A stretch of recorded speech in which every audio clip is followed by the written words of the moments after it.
3. MRU. Already committed. Much regret. Unable. Signal relayed from Co. RAS. Fearless. On receipt of request to withdrawal to Skooma and abort extraction of Sarlacc battalions. The wind chill factor in the open troop bay of a LAATC gunship flying at 500 kilometers per hour was sobering. But then so was the deafening roar of air and the swoops and dips of the flight path as the pilot jinked to stop ground-based AA fire from getting a lock. Eaton realized why the trooper's sealed armor and bodysuit was a good idea. She had only her Jedi robes and the sensible precaution of upper body armor plates, which did little to insulate on their own. She summoned the Force to help her withstand the icy blast and made sure her safety line was hooked securely to the bulkhead rail. "You're going to be in the Drang when you get back to HQ, General," the Clone Trooper Sergeant said with a grin. He slipped on his helmet and sealed it. His nickname was Cranky. She made a point of asking. "I really did not see the signal," she said carefully. "Or at least I looked at it a little too late." His voice emerged now from the projection unit of the anonymous helmet. "It was very funny, signaling MRU." "Funny? Oh." There was a frozen pause. "It's how you decline a social invitation at an RPC. Request the pleasure of your company. Much regret, unable." Yes, she was in the Drang indeed, as he put it. She wasn't fully up to speed with the mass of acronyms and slang that had erupted in the last year. She could hardly keep up with the clone troopers' inventiveness, their extraordinary capacity to appropriate language and habits and shape them to their needs has spawned subcultures of clone identity everywhere. She almost felt she needed a protocol droid. But she knew what a Lottie was. Darman had said the LAATI, or in this case, the bigger cargo variant, was the most beautiful vessel imaginable when you needed an urgent lift out of trouble. It certainly felt like it now. MRU indeed. How could I be so stupid? So the troopers thought she was a smart mouth like Phi, flourishing a little bravado. Instead, she was simply ignorant of the rapidly evolving and idiosyncratic jargon, and used it carelessly. "I'm sure they'll forgive me if you pull this off, Sergeant." Her voice was drowned by the roar and falling note of V-19 turret drives, as two of the fighters streaked past them and disappeared into the distance. They were heading off to soften the droid positions that stood between the heavily forested terrain where both Sarlacc battalions were pinned down, and there was a narrow ribbon of Delta shoreline where pilots could land. Droids, as Darman had once pointed out, were rubbish in dense forests. Etain hoped so.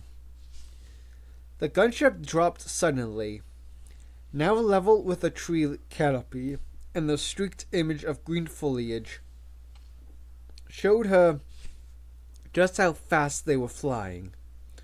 Another Lottie came up on the port side. There were 34 gunships somewhere near, strung out in a loose formation, heading for the extraction zone. 3 minutes, General, the pilot's cockpit intercom said. There was a crack and flare of something exploding off to their starboard side, getting some attention from the tinnies. Triple A, so we'll drop a little more. Hold tight. It hardly made her flinch now. She had reached the saturation level of adrenaline, where she was vividly aware of every hazard by running on some primeval automatic level of painless cold reason. Too scared to panic, as one of the clone troopers had described it. 3 minutes became 3 hours, became 3 seconds. Red blaster fire from droids lit up the tree line as the Lottie banked to come around in a spiral descent. Etain didn't think and she didn't feel, and she simply jumped the last 10 meters from the open deck over the fast-roping 4-man squad of clone troopers and the green-trimmed sergeant. Force skills came in very useful at the most unlikely times. She landed in front of the squad and brought the conch rifle up level, one hand on the stock, the other on the barrel grip, to sweep the force edge in front of her. She felt other gunships landing all around them, ripping up soil and leaves, but she saw only what was in front, about 2 platoons of Sarlacc men exchanging fire with super battle droids on the edge of the clearing, and her squad to either side of her. A spread of 10 EMP grenades from the squad and a volley from her conch brought half the super battle droids to a halt. It was at times like this that she longed for the comlink convenience of a helmet instead of one strapped to her arm. In just the wrong place. The force was short on specifics like SPD, strength 100 units, closing up at green 20, and there was so much chaos and pain in the force right then that she couldn't harness it to focus. So she did what she had been drilled to do, without thinking. Since she was 4 years old, she fought. She ran, the squad matching her pace, and firing a blue stream into the droid line in odd silence until Clanky activated his voice projector, and she heard him say, "They're closing up all along the shoreline. Sorry, General. Big holes now in the droid lines." "No link," she said. Superfluous words stripped from her mind. The concussion rifle was getting heavy and running out of charge. The power indicator was edging back down to 0. 2 more volleys knocked 3 SPDs flat in a small tree with them. How many more? Forward air control says 200 SPDs and tanks bearing 20 degrees with 4 turrets on their case. More V-19s screamed low overhead, and a yellow-fringed ball of white fire backlit the forest, suddenly throwing silhouetted trees and running men into sharp contrast. Fearless Air Group Commander certainly had a grip on the reality of the situation. No wonder everybody loved pilots. Clanky dropped flat and began firing prone at the stream of SPDs that had turned towards the gunship landing area. Etain followed him without thinking. He was listening to data in his helmet, judging by his occasional emphatic nod. Solak's breaking out all along the shoreline, General, and Fearless is directing the rest of the Lotties north. Any word on General Vazga? Clanky went silent for a moment. To her, at least, one click north with Commando Gree calling in airstrikes. 2 gunships moved in close enough to catch Etain's peripheral vision, and knots of men broke from the trees, some carrying wounded comrades between them.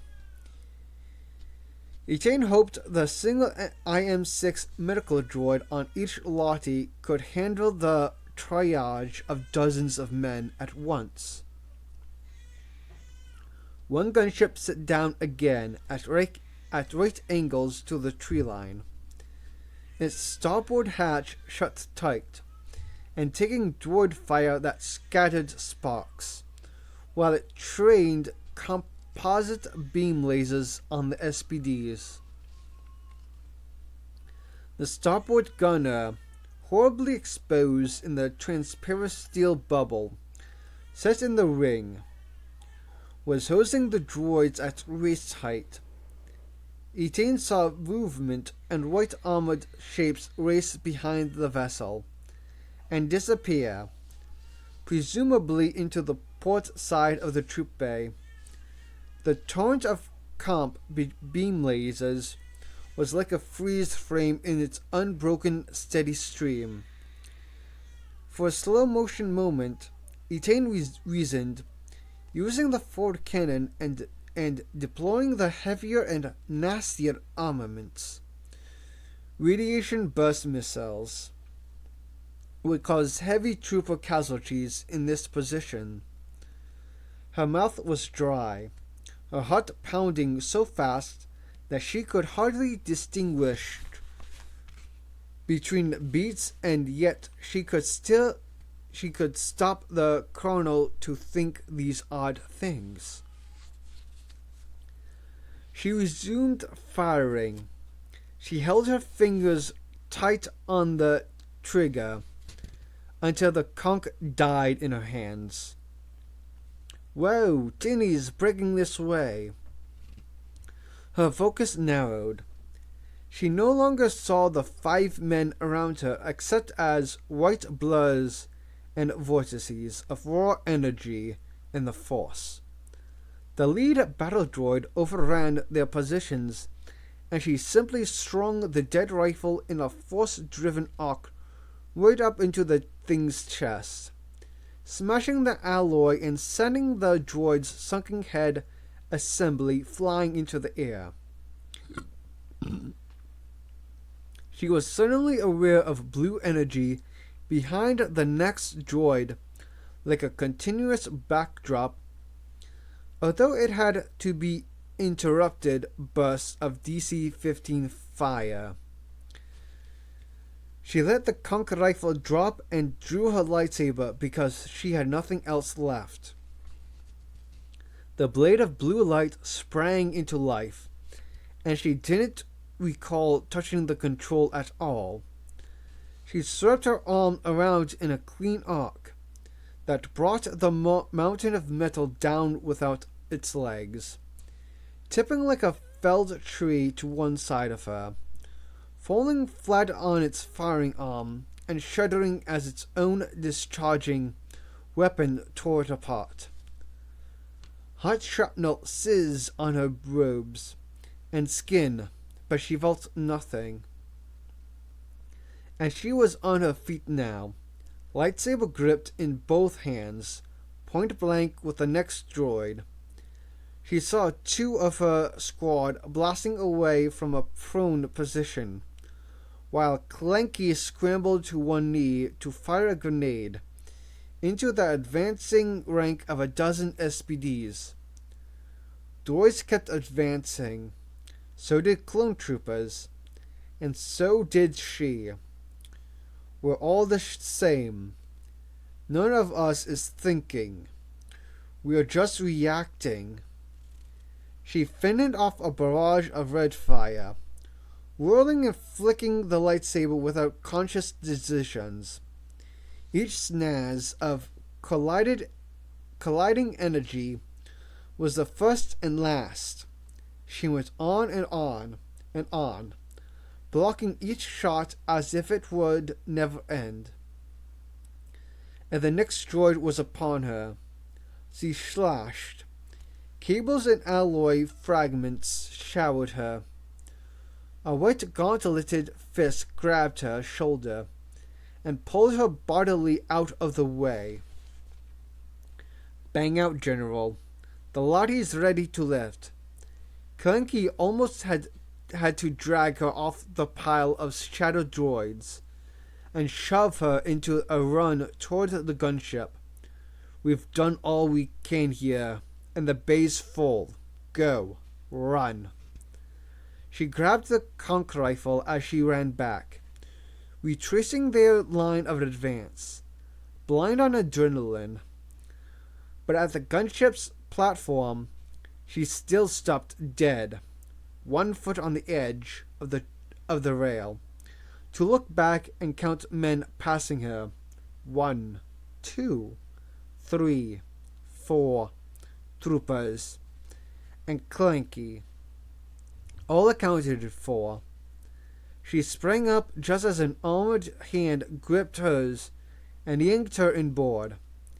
She had no idea who the trooper was, but he was one of hers now. The gunship lifted in a straight vertical so fast that her stomach plummeted back to ground level. The force and fertile delta plane of Dinlo shrank beneath the ship and grew dark. The bay hatches slid forward and slammed shut. Then she was standing in a warehouse of scorched, filthy armor and the stench of blood and seared flesh. Her primeval survival mechanisms yielded to shaking anticlimax. Clanky pulled off his helmet, and their eyes met. An odd moment that was almost a glance in a mirror. She knew that the unblinking, wide-eyed shock on his face was exactly what he was seeing on hers.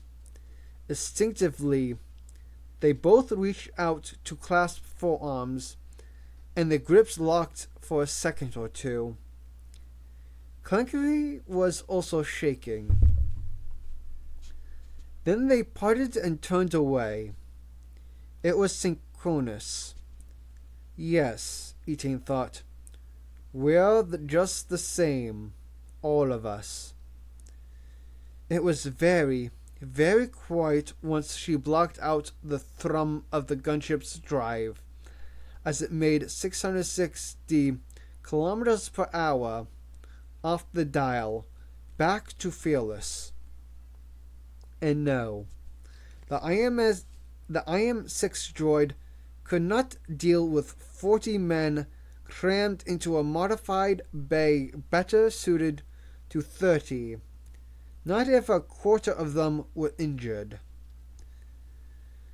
Then when Etain listened more carefully, and her adrenaline had ebbed, she realized the bay wasn't as quiet as she had thought. There was ragged breathing and stifled yelps of pain, and the worst, this incoherent whimpering that peaked to a crescendo of a single stifled scream and trailed off again. She picked her way across the bay, stepping over men who were crouching or kneeling. Propped against the bulkhead A clone trooper was being held in a sitting position by a brother.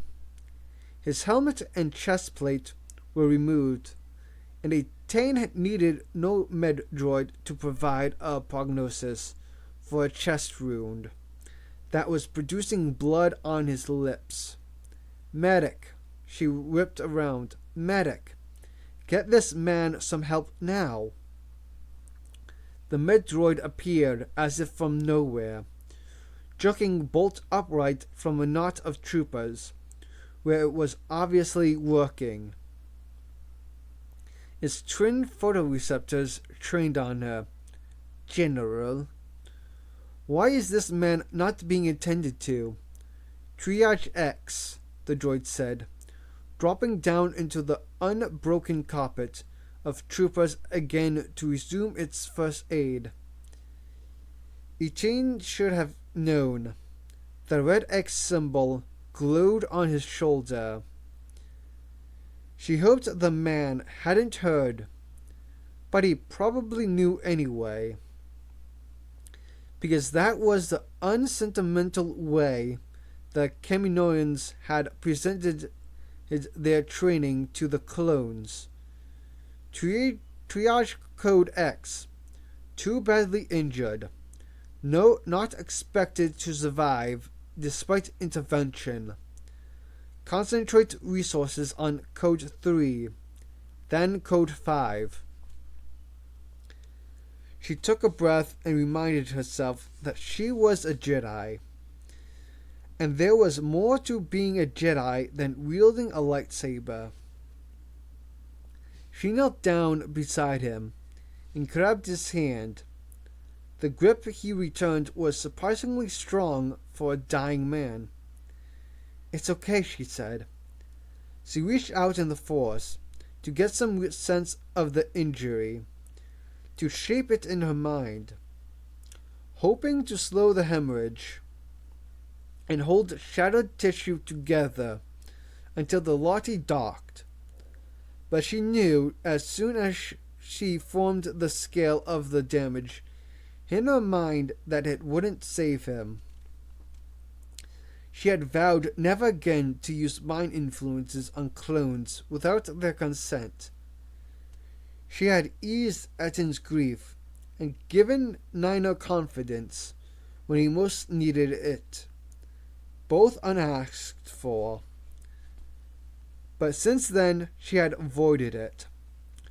Clones weren't weak-minded anyway, whatever people thought. But this man was dying, and he needed help. I'm Etain, she said.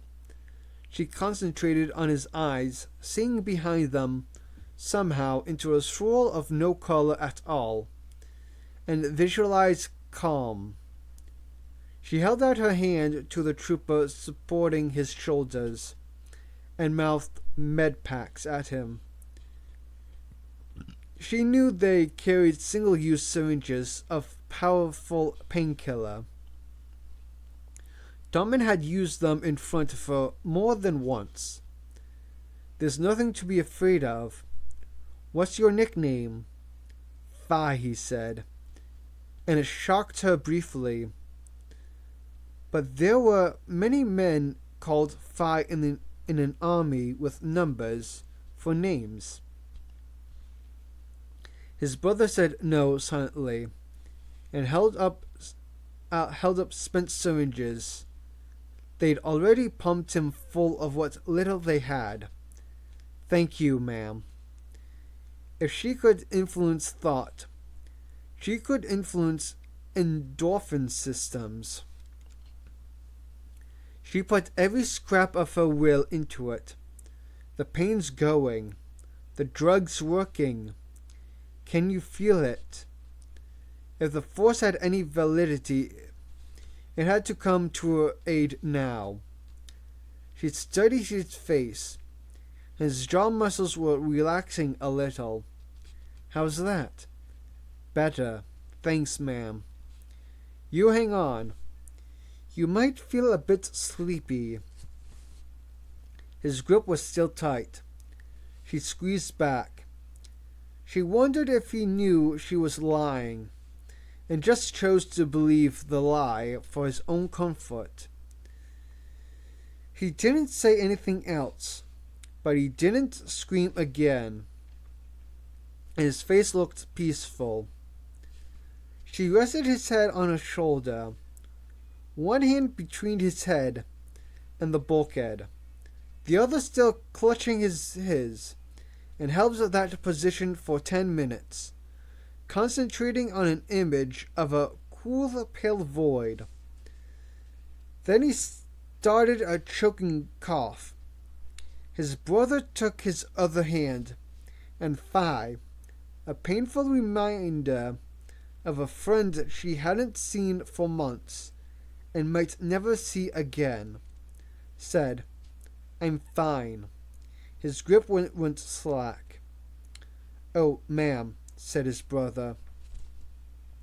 Etain was aware in a detached way of spending the next 20 minutes talking to every single trooper in that bay, asking their names, asking who had been lost, and wondering why they stared first at her chest and then at her face, apparently bewildered.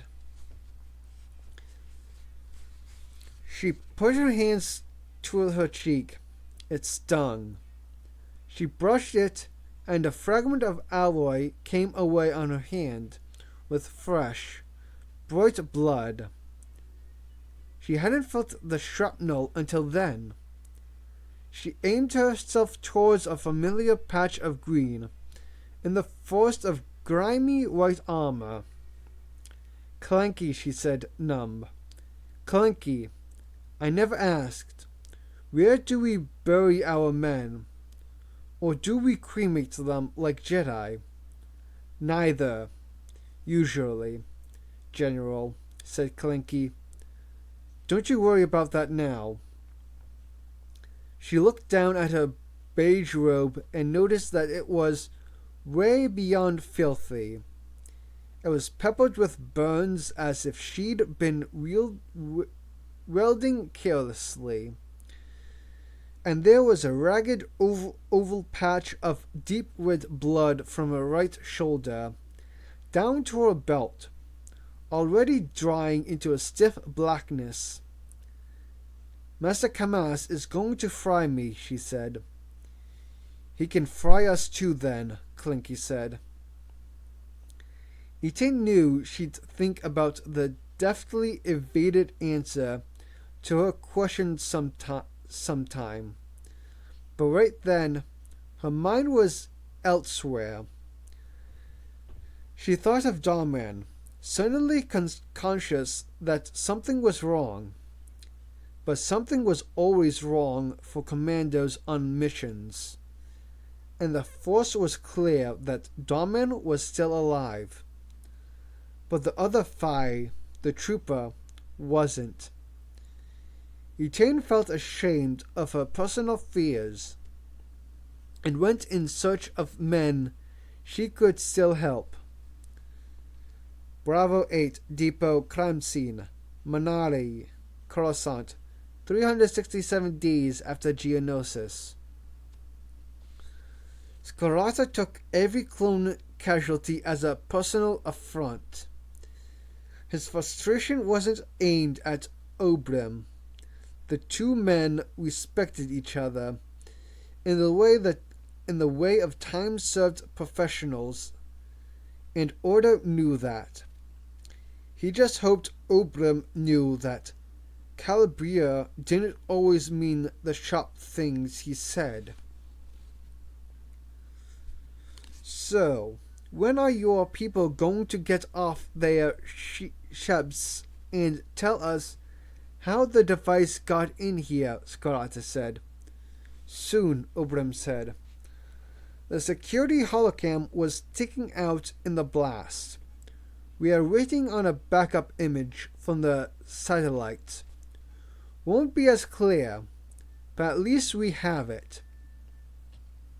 "Sorry, Jala," Scarata said, still chewing, eyes fixed on the rubble. No offense. I know, comrade. None taken. It was another reason why Ordo adored his sergeant. He was the archetypal Mandoade.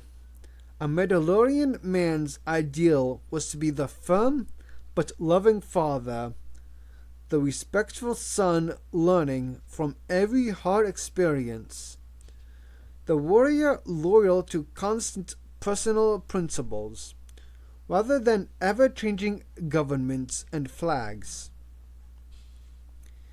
He also knew when to apologize. And he looked exhausted.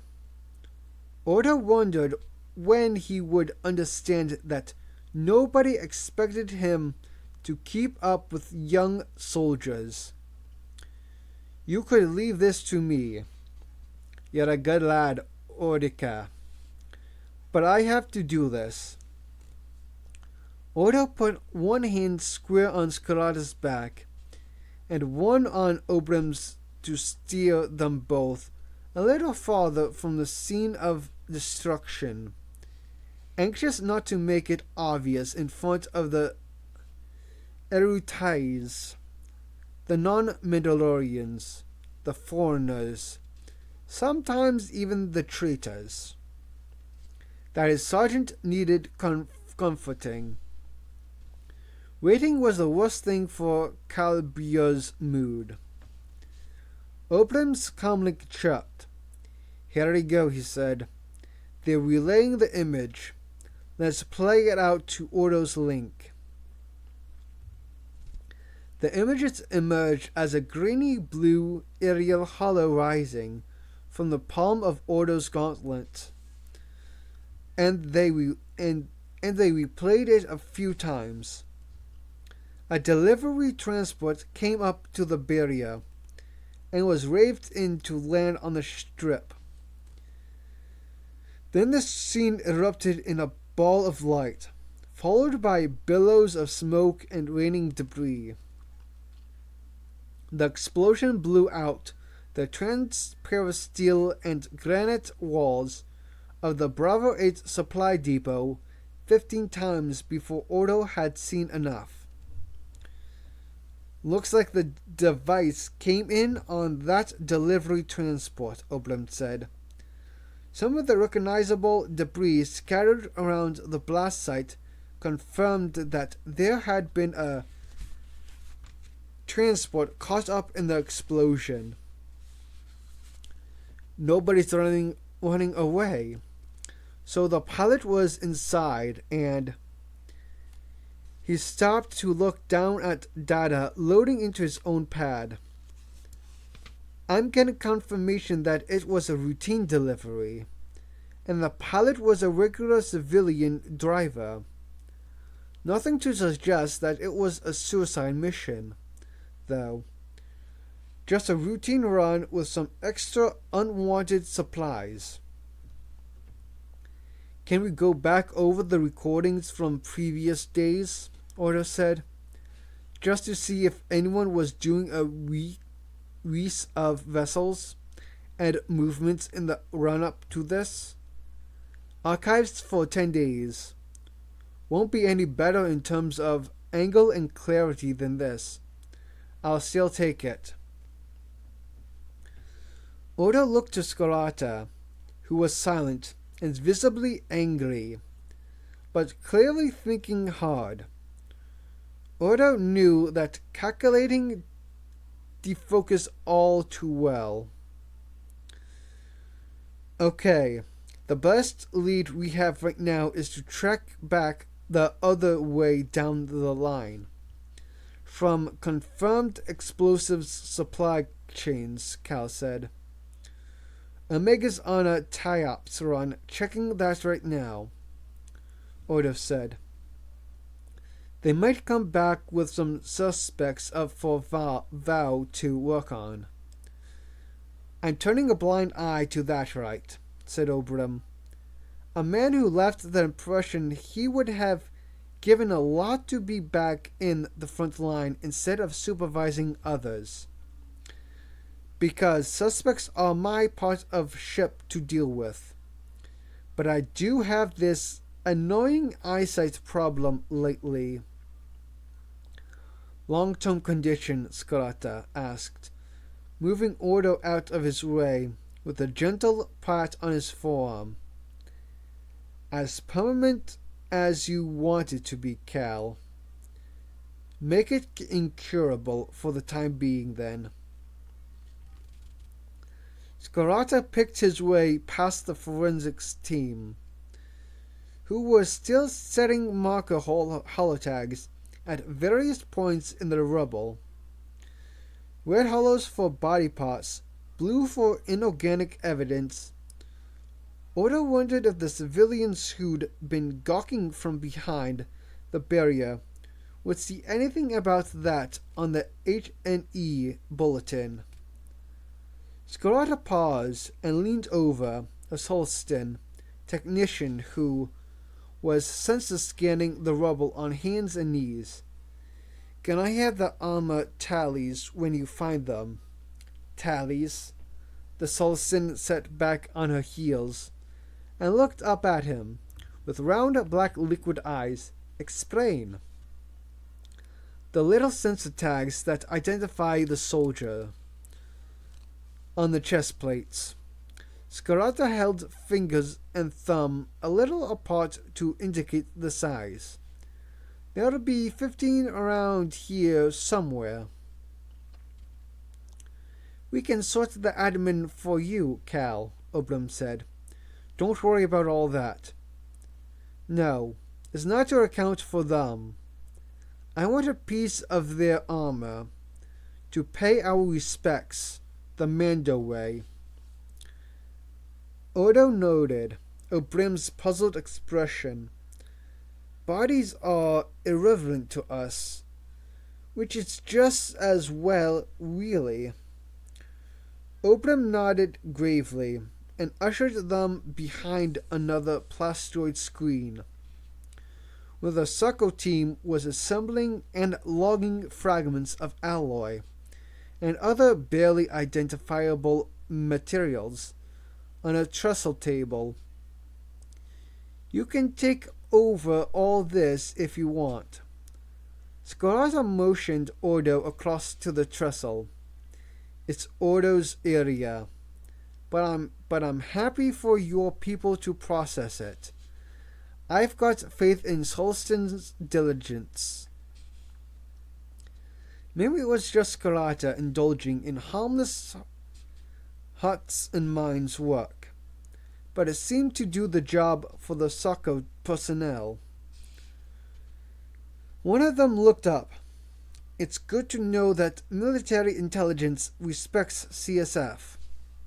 I've never been called military intelligence before, Scarata said, as if he hadn't realized that was what he had been doing every waking moment since 5 days after Geonosis. Odo held out one hand to the nearest scenes of crime officer and crooked a finger to gesture for their datapad. You'll need this, he said, and linked it to his own pad. Here's our latest IED data.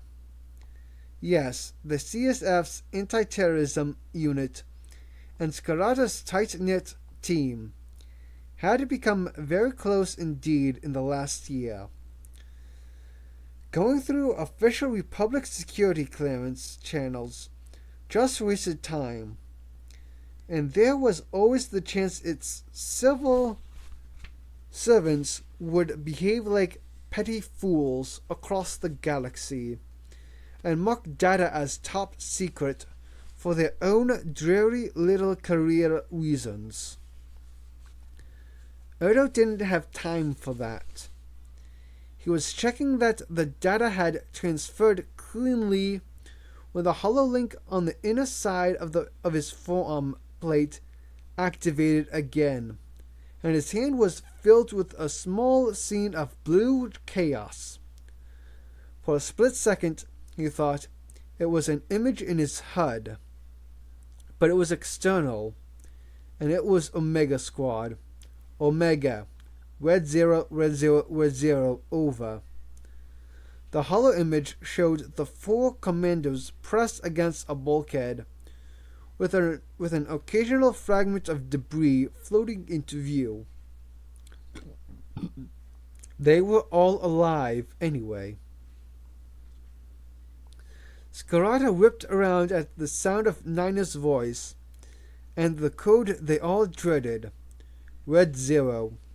Request for immediate extraction. Odo switched instantly, and without conscious thought, into emergency procedures, capturing coordinates from the message and holding up his datapad so that Scarata could see the numbers, and open a comlink to Fleet. Their language changed. Their voices became monotone and quiet, and they slipped into minimal direct speech. The soccer team froze to watch. Sitrep Omega. Targets boarded. Unplanned decompression. And our pilot and the TIV are missing. No power, but no squad casualties.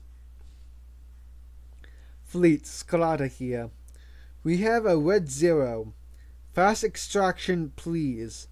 On these coordinates. Pilot down. 2. No firm location. Stand by, Omega. We're scrambling fleet assistance now. Time to critical. 10 minutes if we don't get the hatch on this side of us open. Maybe 3 hours if we do. Scarata stopped. Comlink still held to his mouth. Oblum was staring at the little blue hologramic figures with the expressions of a man realizing something terrible. We could be watching them all as they die. Go on, Odo said. 3 suspects the other side of that hatch, and they can't open it now, even if they wanted to. Dawes got to blow it. In a confined space, we've got the armor. Well, that was true.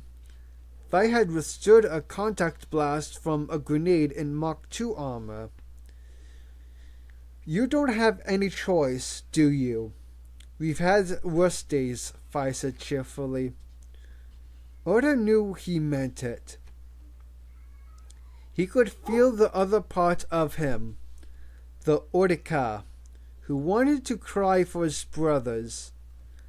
But he was very distant, as if in another life.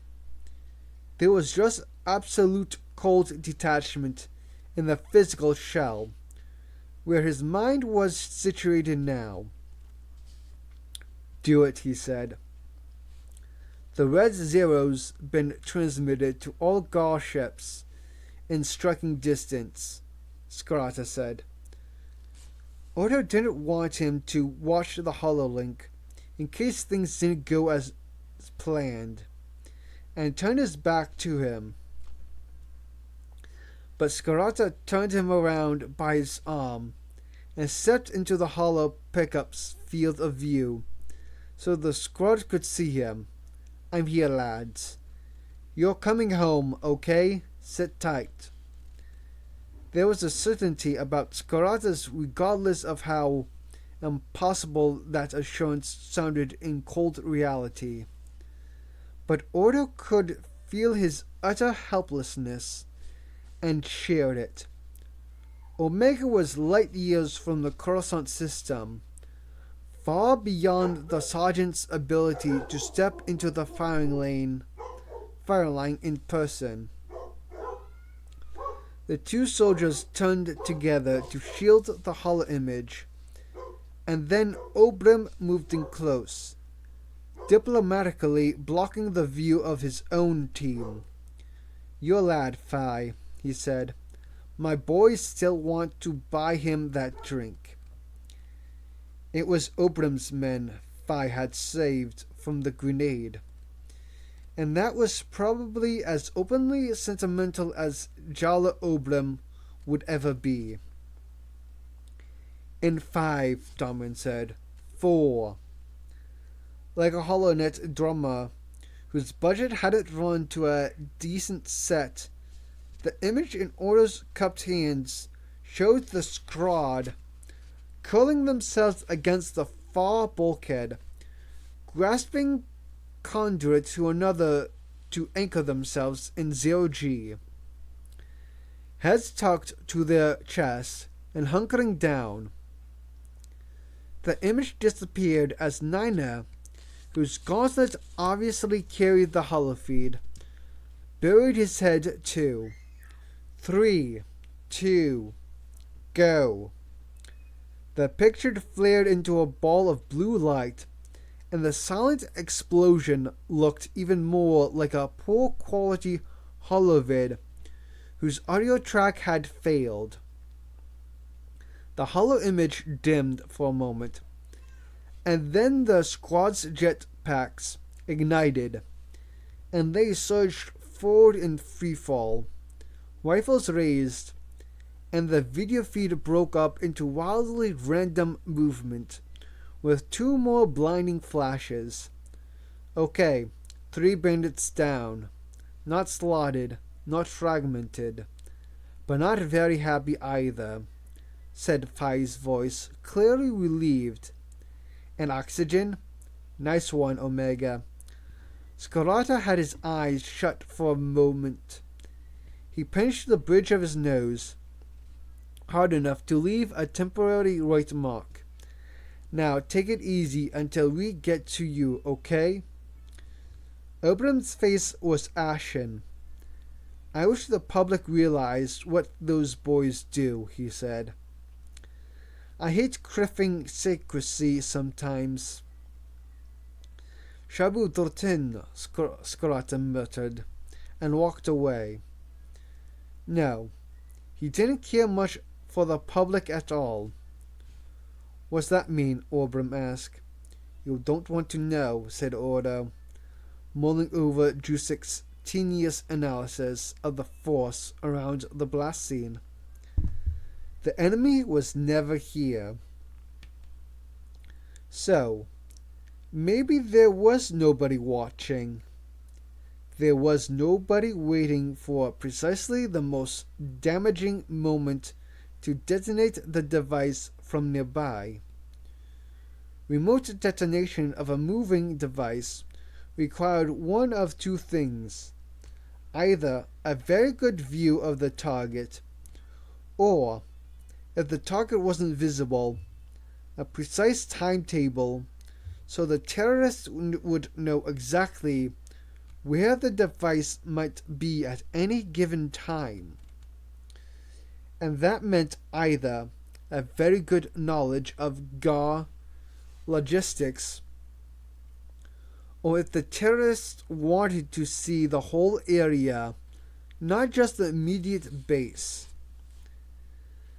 Access to security holo networks, Ordo felt a sudden cool clarity settle in his stomach, a satisfying sense of having learned something new and valuable.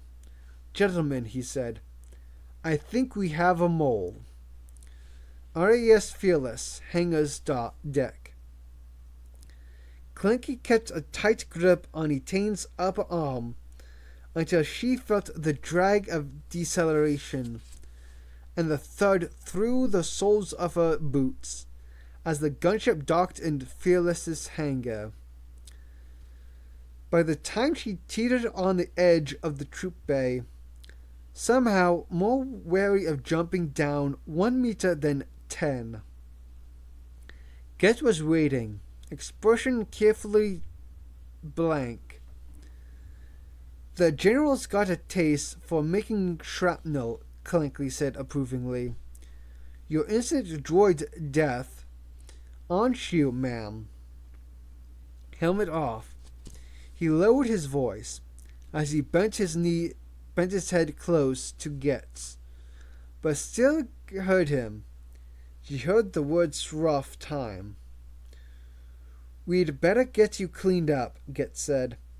I fear it's the proverbial interview with a calf when we get back to fleet. Commander Gree limped past them with General Voss, Ga, both looking smoke-streaked and exhausted. Oh, I don't think so, Vasga said. Well done. Thank you, Fearless. Let me walk this off a little, please, Commander. Etain looked around the hangar deck, now crowded with gunships, disgorging men. Medical teams moved in. The smell of burned paint and lube oil distracted her. Anyone want to give me the numbers? Get glanced down at the panel on his left forearm. And Procco Company, 4 KIA. 15 wounded. Total returned 140 out of 144. Select A and B battalions, 1,058 extracted. 94 KIA. 215 injured. No MIA. 20 torrents deployed and returned. That's 7.5% losses, and most of those were during the Dine-Low engagement itself. So I call that a result, General. It sounded like a lot of deaths to attain. It was, but most had made it. She had to be content with that. Back to 000 then. She called it 000 originally. The street slang. But the troopers had told her that was confusing, and that over a comlink it wouldn't be clear if she meant Coruscant or was simply using the standard military triple repeat of important data. She decided she liked 000 better anyway. It made her feel part of their culture, and not before time. Very good, General, Get said. Let me know when you want to refresh yourself, and I'll call a steward. Etain didn't want to be back in her cabin on her own. Not right now. There was a mirror on the bulkhead above the tiny basin, and she didn't like the idea of looking herself in the eye yet. She wandered around the crowded hangar. The Bacta tanks were going to be fully occupied on the journey home, and the clone troopers of the 41st Elite, who were trying to find somewhere to get a few hours sleep, seemed a different breed from the 4 almost boys who had been her rough and ready introduction to unwanted command on Quilora. Men changed in a year, and these soldiers around her were men. Whatever naive purity of purpose this coat, this glory, fueled them when they left Commando for the first time, it had been overwritten by bitter experience. They had seen and they had lived, and they had lost brothers, and they had talked and compared notes, and they were not the same any longer. They joked and gossiped, and evolved small subcultures and mourned. But they would never have a life beyond battle, and that felt wrong. Etain could feel it and taste it as she wandered across the hangar deck, looking for more troopers she might be able to help. The sense of child that had so disoriented her when she first met Dahman on Quilora was totally absent. There were two shades of existence that tinted the Force. and that vast anger, resignation, and an overwhelming simultaneous sense of both self and community. 18 felt irrelevant. The clones didn't need her. They were confident of their own abilities, very centered in whatever identity had evolved, despite the Kaminoans' belief that they were predictable and standardized units. And they were bonded irrevocably with each other. She could hear the quiet conversations. There was the occasional word for Mandoa, which few ordinary troopers had ever been taught, but had somehow flowed through their ranks from sources like Scarata and Vow. They clung to it. Knowing what she knew about Mandalorians, it made perfect sense. It was the only rationale that could make sense when you were fighting for a cause in which you had absolutely no stake. It was the self-respect of a mercenary, internal, unassailable, and based on skill and comradeship. But mercenaries got paid, and eventually went home, wherever that might be. One trooper was waiting patiently for the medic.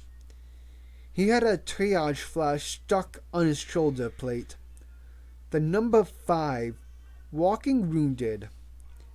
There was blood streaked across his armor from a shrapnel wound to his head, and he was holding his helmet in his lap, trying to clean it with a scrap of rag. Etain squatted down and patted his arm. "General," he said. She had so ceased to notice their appearances that it took her a few seconds to see Damon's face in his. They were identical, of course, except for the 1,001 little details that made them all utterly unique. "Are you all right?" "Yes, ma'am." "What's your name? And not your number, okay?" "Nye." "Well, Nye, here you go." She handed him her water bottle. Apart from 2 lightsabers, her own and her dead master's, her concussion rifle, and her comlink, it was the only item she was carrying. "I have nothing else I can give you. I can't pay you. I can't promote you. I can't give you a few days R&R. And I can't even decorate you for valor. I'm truly sorry that I can't, and I'm sorry that you're being used like this, and I wish I could put an end to it and change your lives for the better. But I can't. All I can do is ask your forgiveness." Nye seemed stunned. He looked at the bottle and then took a long swig from it, his expression suddenly one of blissful relief. "It's okay, General. Thank you." She was suddenly aware that the hangar deck had fallen completely silent. No mean feat, given the vast space and the numbers of men packed in it, and everyone was listening. The unexpected audience actually made her face burn. And then a little ripple of applause went through the ranks. She wasn't sure if that meant they agreed or that they were just being supportive of an officer who, now that she had some embarrassing clarity of mind, looked like a walking nightmare and was clearly having trouble dealing with the aftermath of battle. "Calf and a change of clothes, General," Git said, looming over her from nowhere. You'll feel a lot better after a few hours' sleep. Get was a gracious commander and a perfectly competent naval officer. He ran the ship. He was, to all intents and purposes, the commanding officer. She wasn't.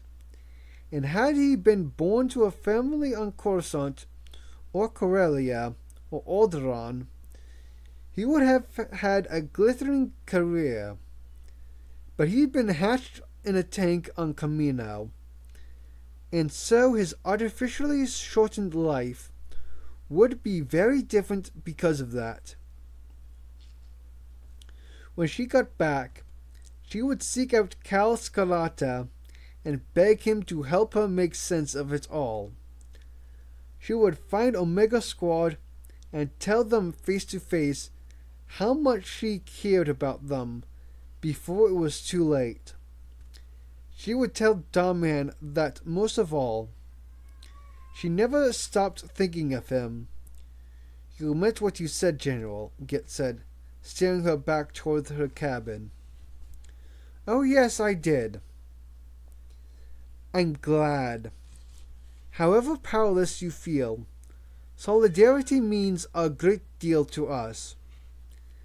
She suddenly wanted to see Get go home, to a house full of family and friends, and wondered if she wanted it for him or for herself. I was once taught to see while blindfolded, she said. It was a far more important lesson than I ever imagined. At the time, I thought it was just a way of teaching me to strike with my lightsaber, using the Force alone. Now I know what purpose the Force had. I look beyond faces. But you won't change anything by blaming yourself. No, you're right. But I won't change anything by pretending I have no responsibility either. At that point, she knew as surely as she had ever known, anything that the Force had lifted her from one existence, turned her around, and dropped her on another path. She could change things. She wouldn't change them immediately, and she couldn't change them for any of the men here. But she would somehow change the future for men like this. If it's any comfort, General, I'm not sure what we'd do if we weren't doing this, Get said. And you do get to hear an awful lot of good jokes. He touched his fingers to his brow and left her at her cabin. They actually found things to laugh about, even surrounded by pain and death. Get had that understated, inventive, and irreverent humor that seemed common to anyone in uniform. If you couldn't take a joke, apparently you shouldn't have joined. She'd heard Omega quote that Scarlata line more than once. You had to be able to laugh, or else the tears would ambush you. Etain stared at the dried blood on her robes, and while the memory appalled her, she couldn't bring herself to obliterate it by rinsing it away. She shoved the garment under the mattress of her bunk, shut her eyes, and then didn't even recall lying down. She woke with a start. She woke, and then the ship changed course and picked up speed. She felt it. That hadn't woken her. Some disturbance in the Force had. Darman. She could feel the very slight vibration that told her Fearless's drives were straining flat out. She sat up and swung her legs over the side of the bunk, rubbing a painful cramp from her calves. A clean set of robes was hanging on a peg behind the hatch door of her cabin. She had no idea where the crew had acquired them, but she washed her face in the basin and looked up at last at the small mirror to see the scratched, ashen, rapidly aging face of a stranger. But at least she could meet her own eyes now. She pulled on the clean robes and was pocketing both her own lightsaber and Master Cast Fullia's, which she always carried out of sheer sentimentality and pragmatic caution. When there was the sound of boots padding down the passage outside, someone rapped on the hatch. She eased it open using the force. It was reassuring to know she wasn't too beaten to do that. General Git said. He handed her a mug of caf, remarkably relaxed for a man whose ship was clearly driven by new urgency. Sorry to disturb you so soon.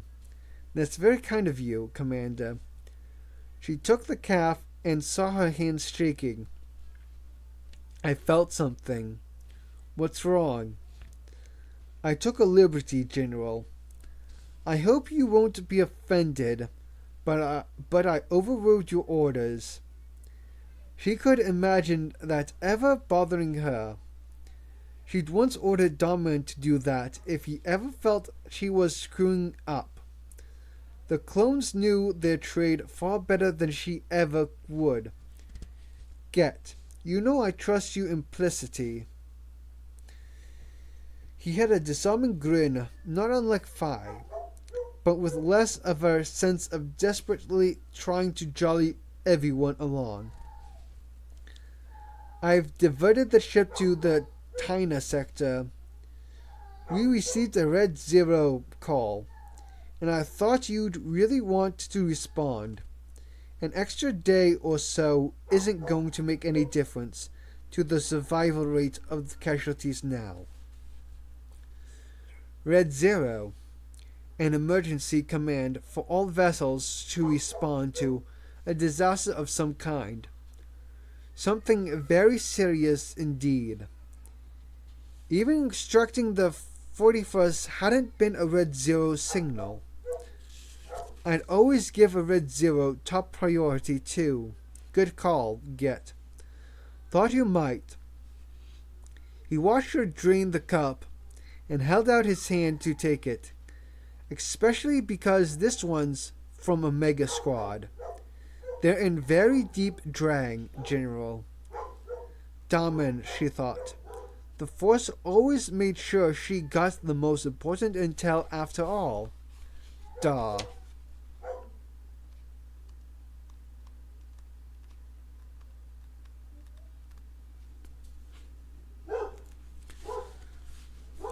Four.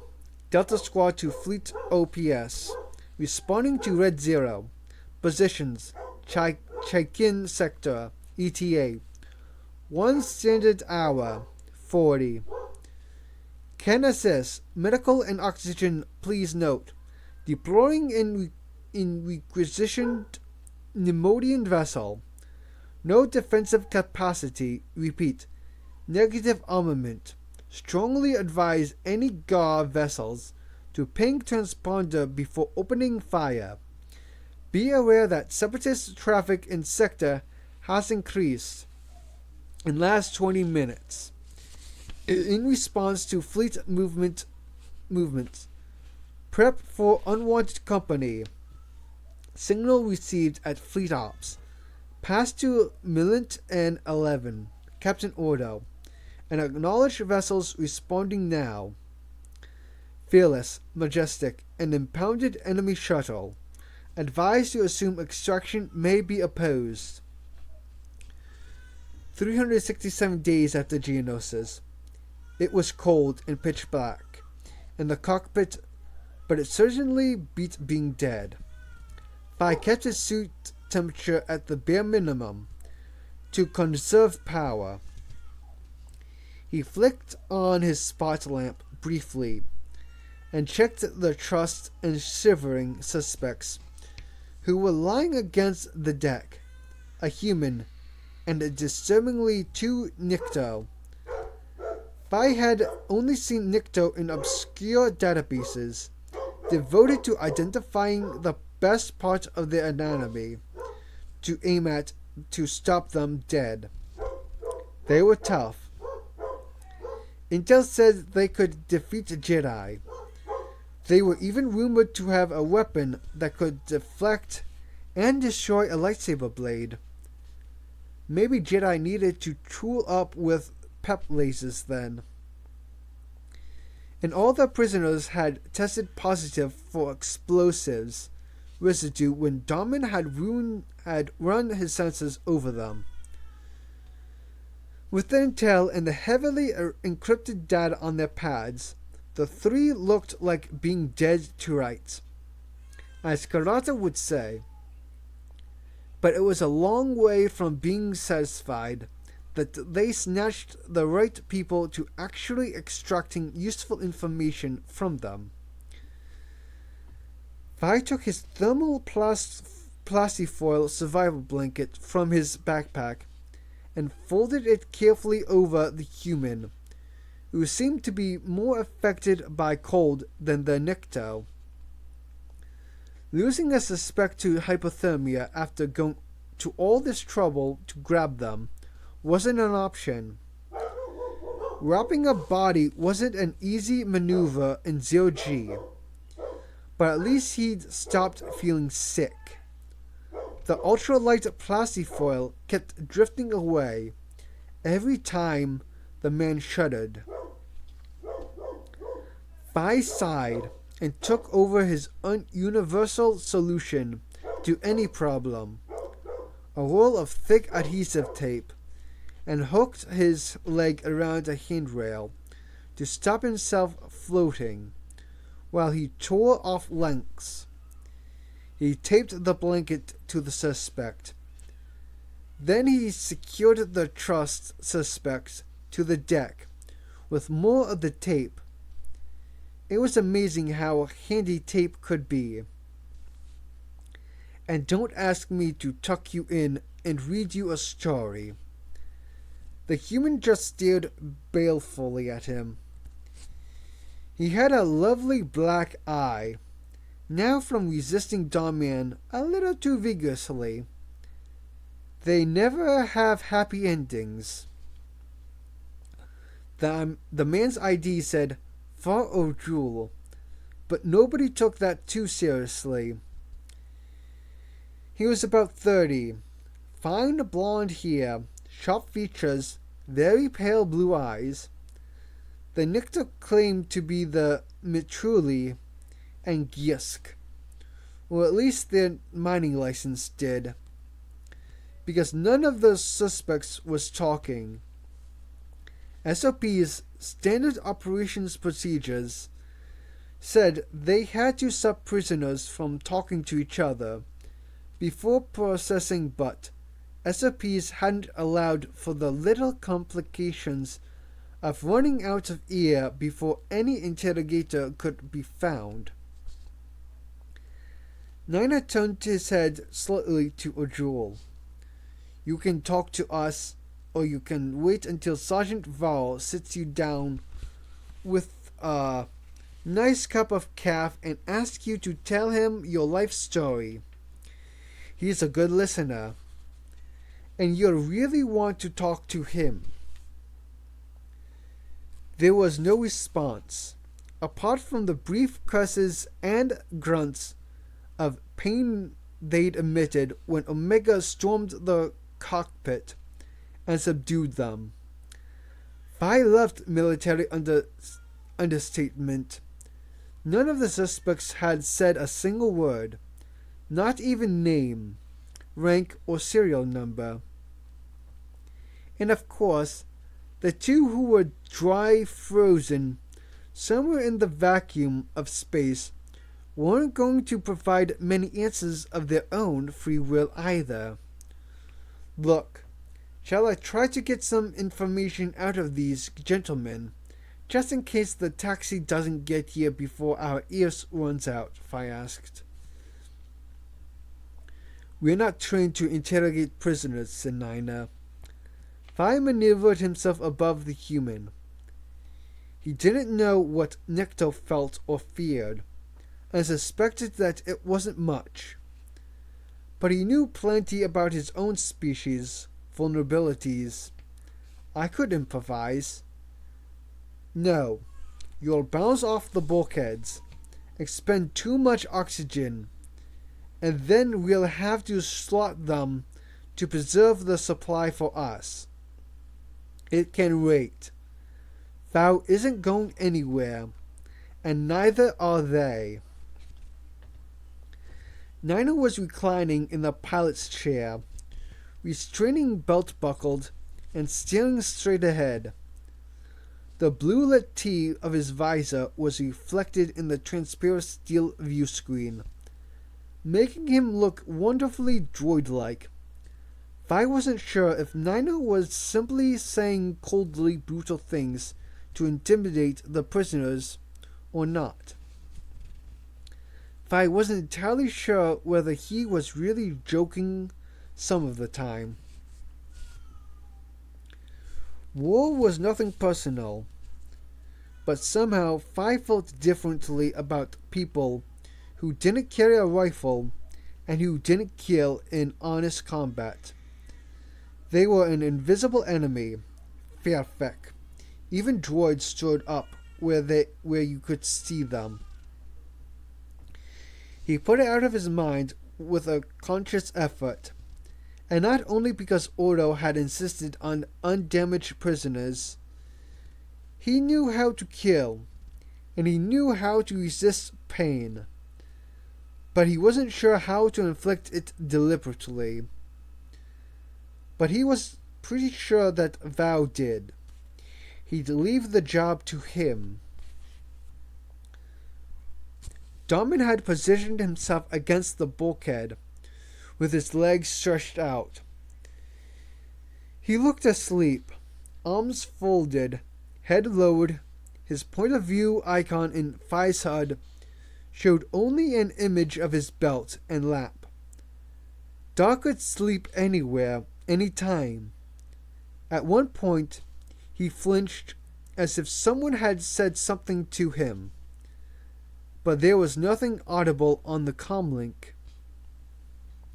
Aten bolted into the co-pilot seat, looked on the assortment of datapads, data sticks, and sheets of flimsy that he'd taken from the suspects, dead and alive, and prodded probes into dataports, doing what he seemed to enjoy best, slicing, hacking, and generally dismantling things.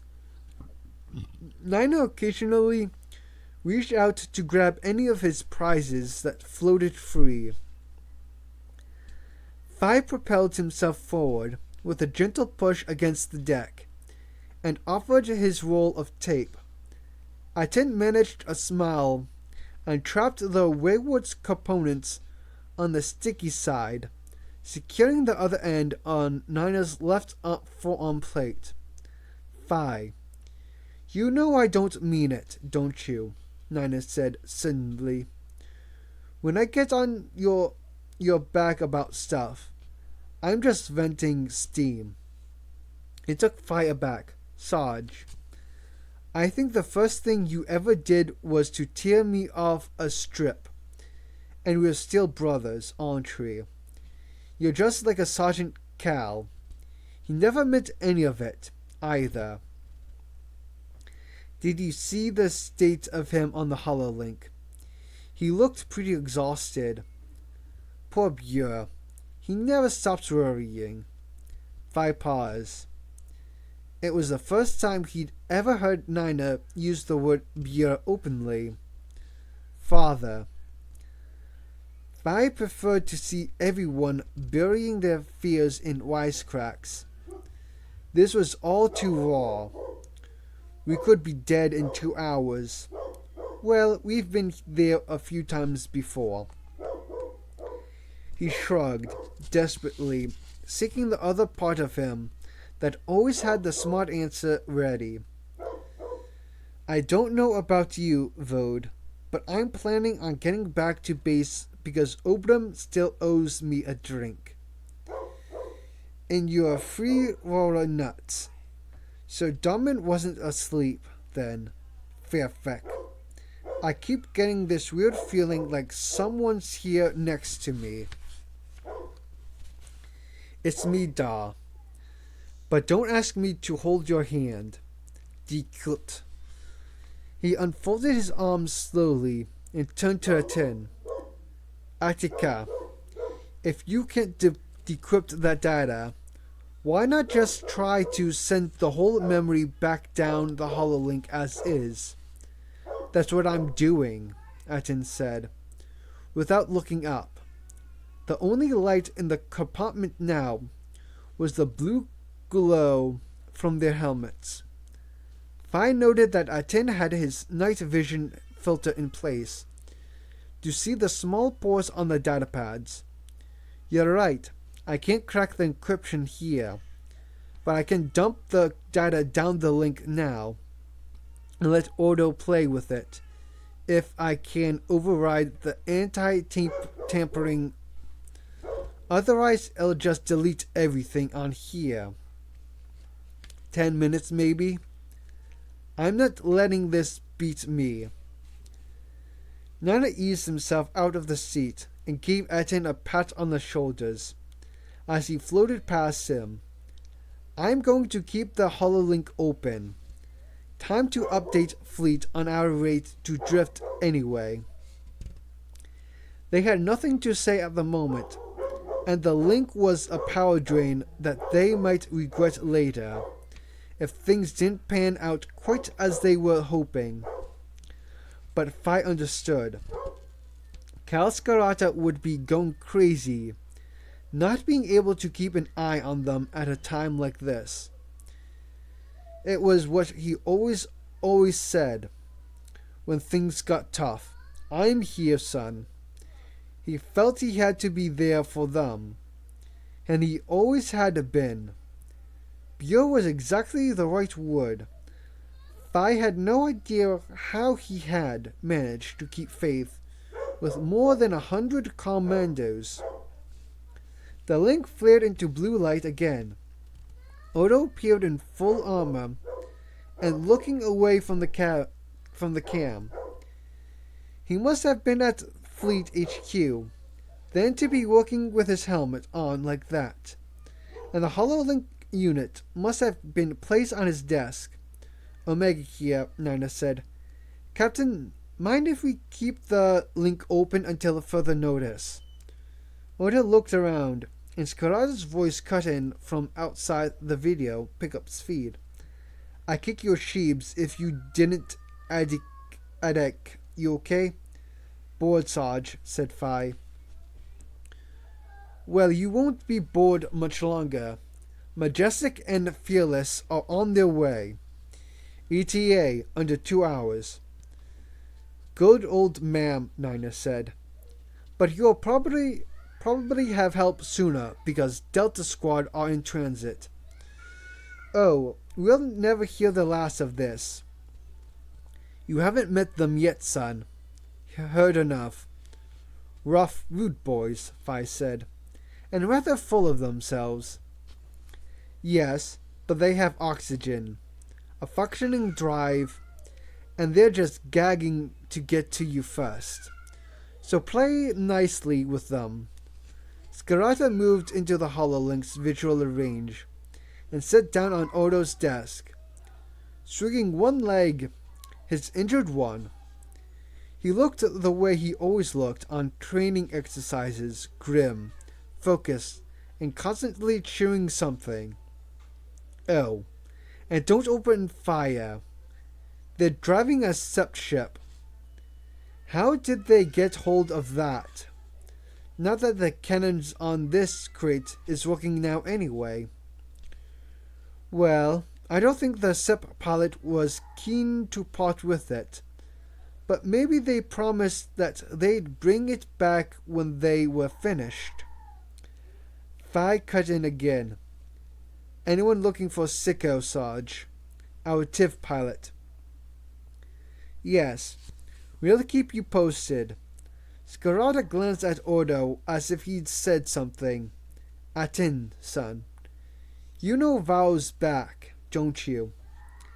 Atin paused for a second, and then carried on tapping a probe on the entrails of a dismantled datapad. He noted to himself, Yes, Sarge, I noted that. You're coming back to Brigade HQ when we get you out of there. But you steer clear of him, okay? You hear me? Fi was riveted. Atin had never said a word about Val, other than that he was hard, but his reactions were telling. He didn't even look towards the holoimage. I promise, Sarge. Don't worry. I'll be around to make sure, too.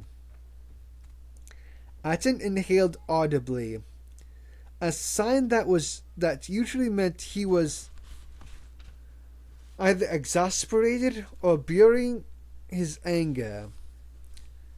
Fi thought better of asking which. Niner detached the holo emitter and picked up from his forearm plate, unlatched a small disc from inside the wrist section, and stuck it on the flat shelf that ran along the freighter's console, with a rolled up piece of tape. The holo image of Ordo and Scarata was silent, as was Omega. There was nothing more to discuss. Just having the visual link was enough to comfort everyone. It was a long, silent half hour. Maybe Domin slept and maybe he didn't, but Fi suspected he was just thinking. Atin's 10-minute estimate had stretched somewhat, but he plowed on, head down, completely focused. Atin was exactly what he was, not stubborn, as Basic translated the word negative refusal to change. But Atin in the Mandara sense, courageously persistent, tenacious, the hallmark of a man who would never give up or give in. Eventually, he let out a deep breath. Sorted. He leaned forward to connect the data port to the HoloLink. Downloading now. Plus DAR's explosives profiling and some images of the prisoners. Sorry, we didn't get pictures of the dead ones, but they wouldn't look too cute now anyway. All yours, Captain. That's my boy, Scarata said. Well, he was now. He wasn't Val's batch any longer. They all settled back and relaxed as best they could. Fi could hear it in his helmet. They were breathing in unison now, slow and shallow. Ordo disappeared from the holoimage, no doubt, to take the prize data somewhere else to crack it. Scarata simply stayed where he was, occasionally turning to check a screen behind him. After an hour, he spoke again. Update positions and intended movement, Omega. Fearless, on station in 43 minutes. Majestic 59, Delta 35. They are so competitive and macho, Fi said. We are going to have to teach them how to relax. There was a brief snort of amusement from Darman's audio, and then everyone was silent again. The three prisoners shifted from time to time. The human Fa Jewel was shuddering uncontrollably in the cold, despite being wrapped like a roasting joint of Nerf in all four of the squad's emergency plastifoil blankets. Condensation was forming on the bulkhead next to Phi, and he ran his gloved fingertips across it, making the moisture bead and run. It was just as well that the vessel's electrical power was down. It would be shorting out by now. And just when things were going so well, all things considered, Scarata jumped upright from the desk and rushed out of camshot. When he came back, seconds later, it was clear something had gone osikla, as he always put it, badly wrong. Omega, you've got company. There's a ship vessels on an intercept course with you, unidentified but armed, and going fast. Have you any power at all? You can divert to cannon. Are you certain it's offline? Nina swallowed hard. The problem with a shared helmet comlink was that you heard your brother's every reaction, even the ones you really didn't want to. It was one reason why they checked each other's biosigns readouts, only when they had to. We blew all the power relays to trigger the emergency bulkhead, Sarge. It's dead. Scarata paused for a heartbeat. Their ETA at that speed is 35 minutes. Adike, I'm sorry. It's okay, Sarge, Nina said. You sounded flat calm now. Just tell Delta not to stop for calf, okay? Phi's adrenaline flooded his mouth with a familiar tingle sensations, and a great cold wash of ice flowed into his leg muscles. You couldn't defend yourself against cannon with a DC-17, not in a sealed and crippled section of a slowly drifting ship. Phi hadn't found himself helpless for a long time. He knew he wasn't going to handle it well. Darman looked up suddenly. He hadn't reacted at all to the grim news until then. He turned to face Phi. Just a ghostly blue, T-shaped light on the other side of the cockpit. I don't want to throw any more cold water on this party, he said. But has anyone thought through the logical sequences of this extraction? Because I bet Delta has. Alright, yes, fearless. Time to target. 20 minutes. Commander Get leaned over the ops room trooper, the one he called Piru. It had taken Etain a while to realize that he called all the men who took watches at that console's Piru. It was simply an acronym for Principal Weapons Officer. The man's name was actually Ten. Ten's face was blank, with total concentration thrown into sharp relief by the yellow light from the screens in front of him. There it is, he said. The Separatist ship, appearing on the tracking screen as a visible shifting red pulse, was now within their scanning range. Omega's wasn't, although Ten had programmed in a blue marker that corresponded with their last positions and projection drift. How many minutes are we still behind them? Etain asked. If Ten didn't like having a commander and a general breathing down his neck, he showed no signs of it. Etain admired his ability to ignore distractions, even without a little force help from her. He didn't seem to need it. 5, Maybe 4 if the velocities hold constant. Now what's that? Get said. A smaller target had appeared on the screen. First red, then blue. Then flashing red with a cursor saying unconfirmed. SEP drive profile. But the scan is probably detecting a GAR encrypted transponder, Ten said. I think we can guess who's in the driver's seat there. Wasn't Delta carrying out a rummage of prosecutor? Git asked.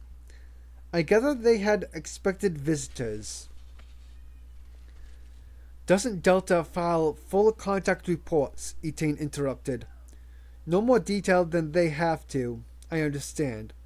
Git said. Silent ops. I think they get out of the habit of talking to the regular forces side of things. Perhaps General Jusik might have a word with them. Delta, like Omega, was part of Jusik's battalions.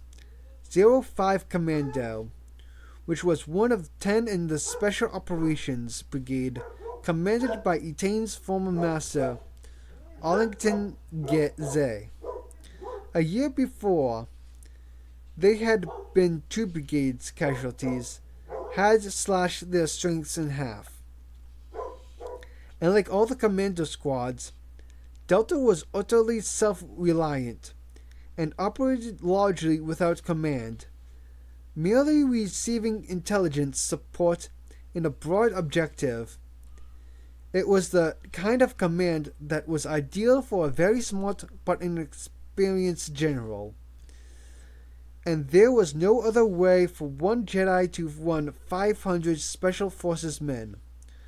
Clones led clones, as they did in the regular GAR. So Delta did more or less as they pleased within the overall battle plan. Fortunately, it seemed to please them to be blisteringly efficient, a quality Etain noted and respected in every clone soldier she met. Get me a link to them, Commander, she said. I need to talk to them, as do you. I have no idea how they're going to play this. Git just raised his eyebrows and turned to the signals officer to request a secure link via fleet. It took 30 seconds. They were 18 minutes to target. Time was running out. Ten moved his seat a little, so Git could place the hololink transmitter on the console, where they could see both the link and the tracking screen. Delta, this is General Termukin Fearless. The image that shimmered before her showed one man in a familiar suit of Catan armor, squatted with a DC-17 across his thighs. The blue light distorted natural color, but the dark patches on his armor suggested red or orange identity markings. RC-1138, General receiving. It was time for names. Your boss. Yes, General, boss. Our ETA is 14 to 15 minutes. You don't have any armament, do you? No. And we're aware that there's another SEP ship right up our sheaves, and that does. Boss appeared to check himself. Apologies for the language, General, but you're the ones carrying the cannons. Boss, how do you plan to execute this? Get there first, get them out fast, and bug out even faster. That usually works pretty well. She bristled, but she knew that wasn't fair to him. Could you be more specific? Okay. We get alongside, access the cockpit, seal against vacuum, and extract personnel. Access means a big bang, yes? No. Scorch. would usually love that. But this is a cutting job. If you want those prisoners alive, because that'll mean an instant decompression. If you don't want them alive, then that's easier. Omega has enough air, so their suits are still good for 20 minutes in vacuum.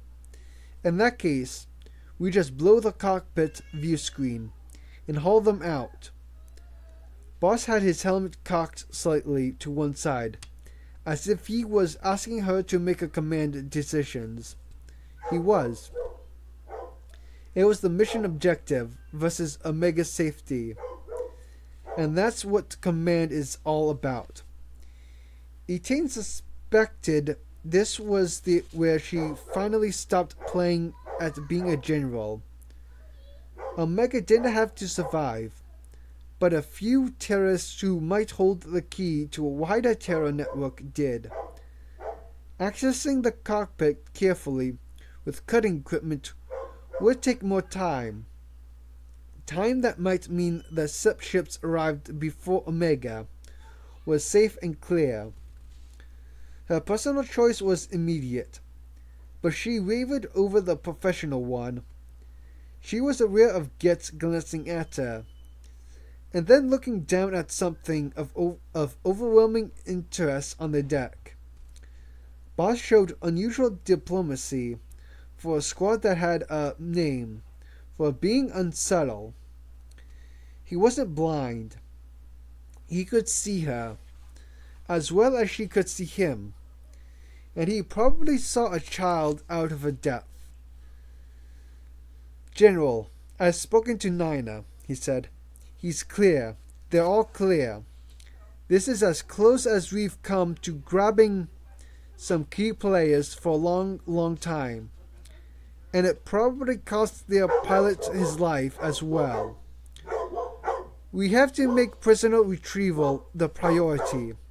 We all know the game by now. It's a risk for us, too. We might all get vaped. I know you're correct, Etain said, but none of you is expendable as far as I'm concerned. And I know you'll do everything you can to get them out alive. General, is that an order? And if so, what is it? Extract Omega and abandon the prisoners, or what? She felt her stomach fall. It was relatively easy to be the commander who held a trooper as he was dying. It was much, much harder to stand there and say yes. Rescue 3 terrorists and let my friends die. Let Darman die, if that's what it takes. Had they asked Karata, what did he say? Get touched her arm and indicated the tracking screen. He held up 3 fingers. 3 minutes behind the SEP vessel now. They were gaining on them. Extract the prisoners, Etain said. It was out of her mouth before she could think further. And we'll be right behind you. Unnamed commercial freighter, drifting 3,000 clicks course-side of Perlemian node. Red 0, first responder, ETA 6 minutes. Bai studied his datapad and considered his brief and busy 1-year career as an elite commando. He fought at Geonosis.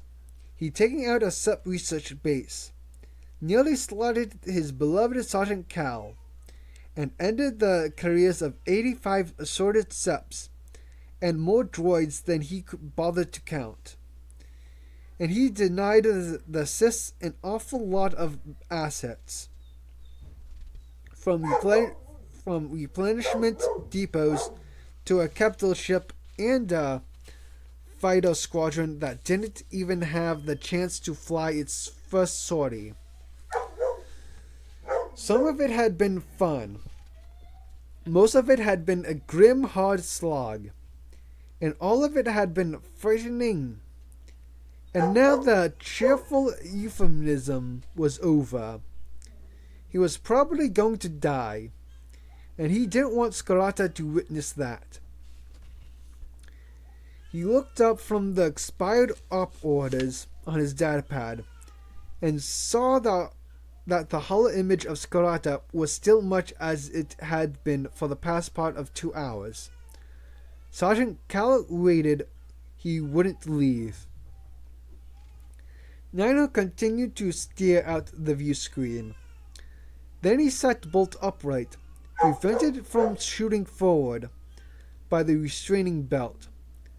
Thai checked his viewpoint icon and saw he had activated his electro-binocular visor.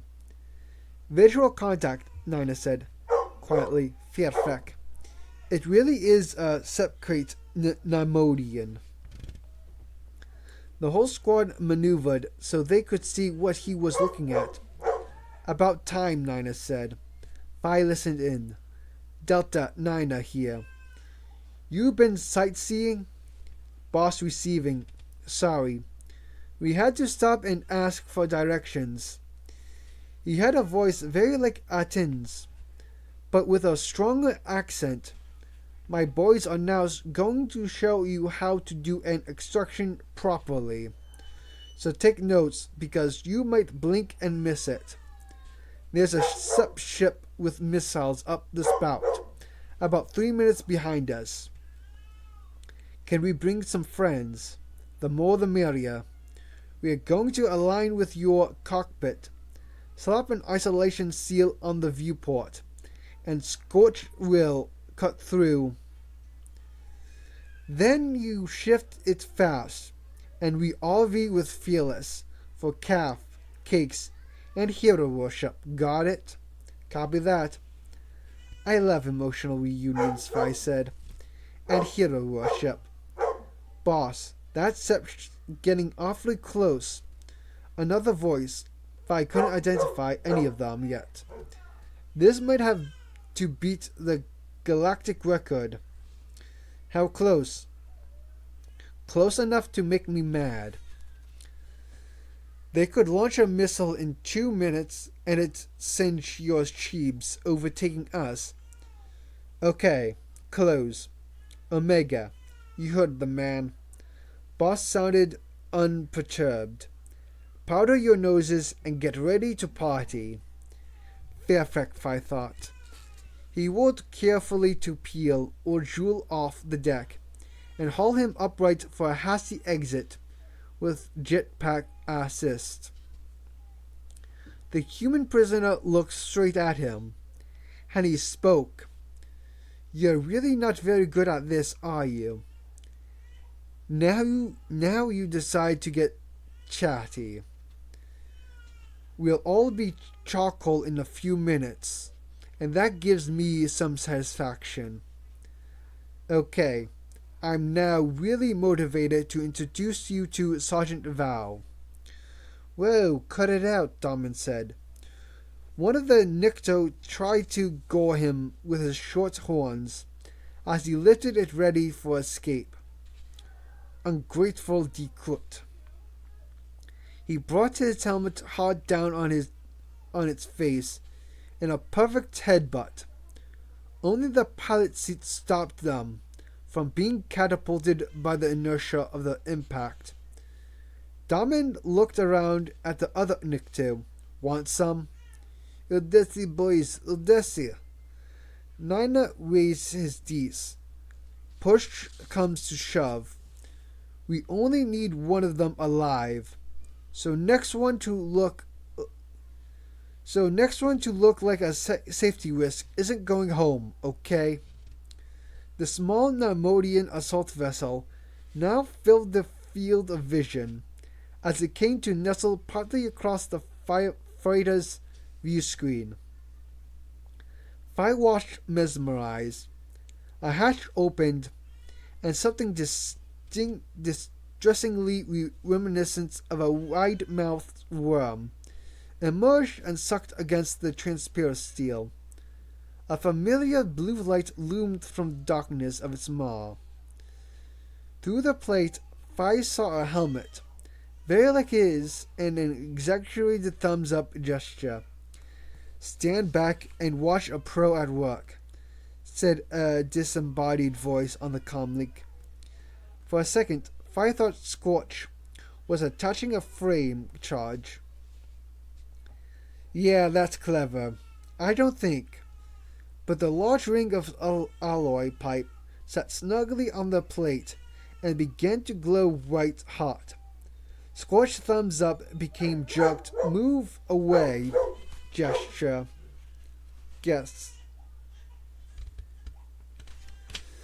"Scorch, sooner rather than later, okay," Boss's voice said. 1 minute tops. We haven't got a minute. What do you want me to do? Chew through it?" That transparent steel plate was distorting, as the hot frame burned through from the outside. Nina gathered up the hololink and snapped it back on its forearm plate. Aiton shoved datapads and tools in his belt. "Tell you what, shall we just float here and panic incoherently while we're waiting?" Fi said. "Good idea," Scorch said, unmoved. "Very good idea, panicking," Boss said. "Guess what I just eyeballed from the port side screen?" "RAS Fearless Ops Room, ETA to target. 2 minutes." The assault ship had to decelerate to drop from hyperspace and open fire. It cost critical time. Etain watched while 10 made rapid calculations to see if they could find that single critical firing solution that balanced losing speed with firing missiles, and would not only make up those seconds, but also take out the SEP ship before it had a chance to target Omega. The ops room was crowded, with right armor, and yet utterly silent as Fearless's crew watched the tracking screen repeated on the bulkhead. It mirrored what 10, Get, and Etain could see in smaller format at the Pew stations. 10 didn't seem to have blinked in the last 3 minutes. "Firing solutions, General." His hand rested on the firing key. His gaze welded to the screen. "Target acquired. Best solution. We're going to get in our window is 10 seconds, or we'll take out Omega and Delta 2. Now, General." Etain glanced at Get, her mind partly sensing the ripples in the Force. And the Force agreed with 10. To the very second. "Take it, 10. "Yes, ma'am." The key made a small snapping noise as he depressed it. "Fire 1, fire 2, missiles away." 2 huge trails of savage energy sped away from the decelerating assault ship and into the void.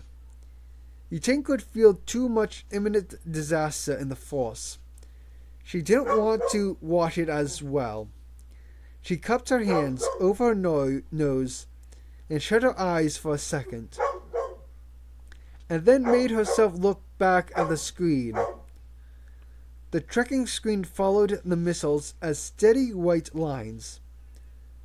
They looked as if they had overlapped the pulsing red point of light that was the Separatist fighter. All the traces winked out of existence at the same time. "Splash 1, said a trooper at another station's. "Visual confirmation target destroyed." "And who else?" Commander Get asked. "Whoa!" Fi was certain if it was his own cry or of shock or Scorch's voice in his comlink. But he saw the ball of white and gold flame expanding toward them, silhouetting the sections of Naimi's ship that partly obscured the shield, and he ducked instinctively. A hailstorm of debris rained on the screen. Something large and metallic skidded along the casing of the freighter with a long, dull screech. Thighs straightened up as a hammering faded to the occasional rattle, like stones being tossed onto a roof. Then it stopped completely. Perfect, Scorch said. Now if they'd only added a spot of marinium to the warhead, it would have burned a really pretty purple. Fearless, fearless, fearless, calling Delta. Are you clear? Repeat. Are you clear? Respond. A large rectangle of hot softened glass peeled slowly away from the screen, helped by Scorch's fist, and drifted off serenely into a silent slow-motion collision with the headrest of the pilot's seat. Delta here. Fearless. Just extracting Omega and cargo now.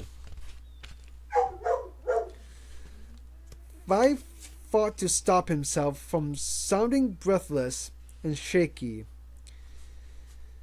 It would let the squad down.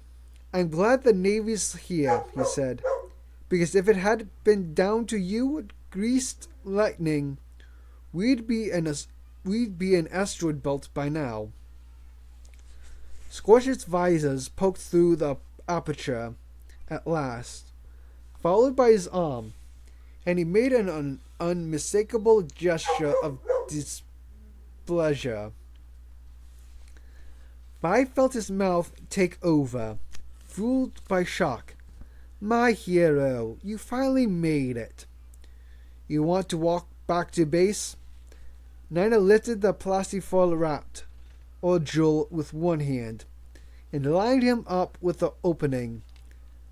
Vi's going to give his mouth a nice rest now and help me cross-deck the garbage. Gift wrapped. You shouldn't have. Scorch hauled himself a little farther down the access tube and hung motionless at 135 degrees, assessing the 3 bound prisoners. Feet first, please. Then if the Daikut tries to kick out, I can break his legs. Don't want this tubing breached. It proved harder than expected, but by the time the second Nikto had been rammed up into the connecting tube like a torpedo, the warm air from the hijacked Nemodian vessel had worked its way into the freighter cockpit and made Vi feel a lot more comfortable. He stood back to let Aten then Darmin make their way up the tube. Scorch hauled Darmin inboard by his ribbing. Vi waited for his boots to disappear and then rolled to peer up the aperture into a circle of dim light. Next, Vi lined up and then pushed off with one boot. As he passed through the open hatch at the other end, he felt artificial gravity size him, and he rolled onto the deck with a clatter of armor plates. It took him a few seconds to get to his feet. Nina collided with him from behind. It wasn't a very big ship. Boss, his armor daubed with chipped and peeling orange paint, slams his hatch behind Nina and sealed it. Nina stared at him as if he wasn't sure what should happen next, and then the 2 men simply shook hands and slapped each other on the back. Like what we've done with the place? The boss said, taking off his helmet. The flight deck looked as if someone had been dismantling it the hard way.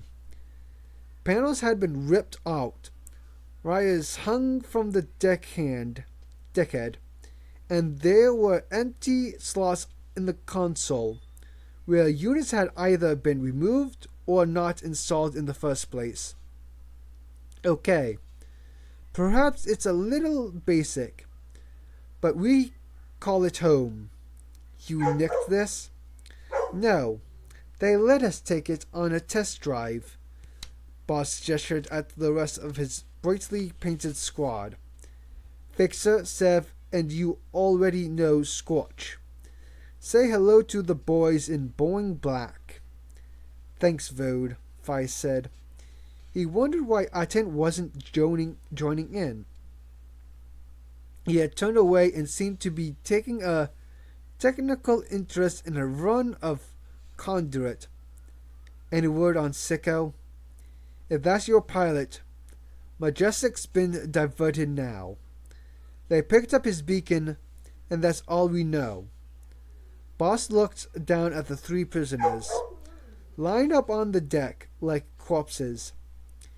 He gave each of them a nudge with his boot. You'd better be worth everyone's effort.